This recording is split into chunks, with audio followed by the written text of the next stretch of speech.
Hello' guys, বলক আজি খাহীৰ মাংস বনাওঁ। পিঁয়াজ চিয়াজ কাটি লৈ কিনে মই ৰেডি হৈ গ'লোঁ পূৰা। এতিয়া তেলত তেজপাত দি কিনে পিঁয়াজ চিয়াজ দি কিনে ভাজি আছোঁ। এইখিনি ৰঙা হোৱালৈকে ভাজিব লাগিব। ভাজি কিনে মছলা পাতি দি দিলোঁ। মছলা পাতিখিনি ভাজি লৈ কিনে তাতে লাহেকৈ মাংসটো এড কৰি দিলোঁ। মাংসটো অকণমান ভাজি বহুত টাইম ভাজি ৰঙা কৰি ল'লোঁ। তাৰপিছত দেখিব পাইছে আপোনালোকে কি ধুনীয়া কালাৰ আহিব ধৰিছে। অকণমান পিছতে আমাৰ মাংসৰ কালাৰ আহি গ'ল।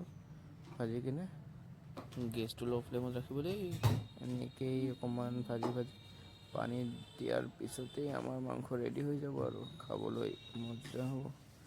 এই চাওক কি ধুনীয়া কালাৰ আহিছে। এতিয়া আমি পানী এড কৰিম। এই চাওক পানী এড কৰি দিলোঁ। মাংসটো হ'লেই আৰু খাব পৰা, অকণমান উতলিলে হৈ গ'ল আৰু। এনেকুৱা ভিডিঅ' চাবলৈ মোক ছাবস্ক্ৰাইব কৰি থ'ব। Bye bye, thank you for ৱাচিং।